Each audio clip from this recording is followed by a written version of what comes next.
أننا كشعب عربي أولا ندين مجازر حق إخواننا الفلسطينيين، ندين بالحز والعار، بامتياز الحز والعار ما تقوم به الإمبريالية الصهيونية ومن ورائها أمريكا في حق الشعب الفلسطيني.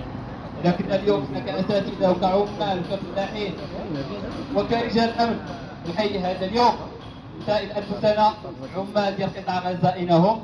فالأكيد أنهم يا إما تحت أنقاض أو أنهم استشهدوا. سائل أنفسنا اليوم أنهم أساتذة قطاع غزة، أكيد أيضا أن أغلبهم قد استشهد ومن بقي إما تحت الأنقاض أو يعاني من الجوع ومن ويلات الحرب. وبالتالي هذا اليوم هو ليس يوم احتفال ويوم عزاء ندين فيه أشكال العنف المتسلط على إخواننا في غزة. تحية نضالية أيضا للمقاومة الصامدة القابضة على الجبر أمام الإمبريالية وأمام تحالف الدول الكبرى في شأننا المغربي. أيضا نسجل بمداد من الخزي والعار. السلطات اليوم كان مقرر أن تكون مسيرة للتقية الوطنية الأساسية زنزانة 10 في العاصمة الرباط، ولكن الداخلية كان لها رأي آخر أن ضد الاحتفال بهذا اليوم، ضد هذه التقية.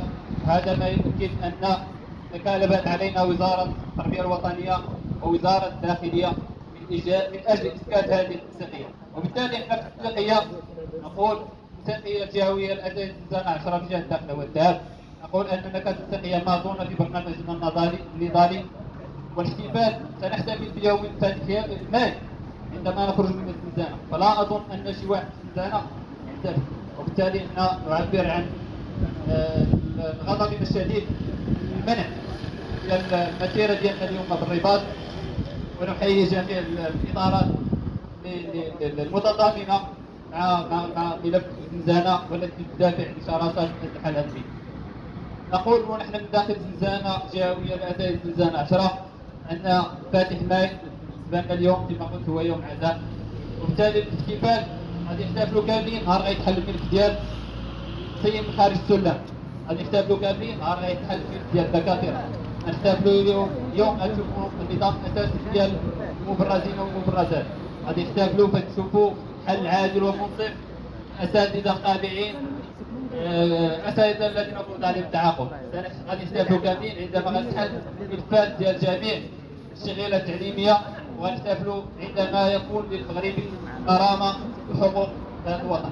غير ذلك فنحن غير معنيين بالاحتفال، هذا بالنسبة لنا هو يوم ديال الاحتجاج، نحتج ونرفع بأعلى صوت أننا كمغاربة أولا كمواطنين كشغيلة تعليمية ندين جميع أشكال العنف التي تسلط علينا، إما العنف المباشر كنشوفوه واللي راح أخيرا واللي راح الضحية ديالو شفتونا الأستاذة هاجر، هذا العنف اللي كنعتبروه ماشي عنف اللي هو شاذ ولكن عنف بنيوي، اللي كيقمع الأساتذة يمارس العنف، واللي كيحرض عليهم يمارس العنف، واللي كيدير قوانين رجعيه في قانون منع الاضراب، هذا بالنسبه لنا ايضا هو عنف. وما يمكنش نقتصروا العنف فقط بالشابو او ضربه او سكين، ولكن في المغرب للاسف هناك عنف بنيوي، عنف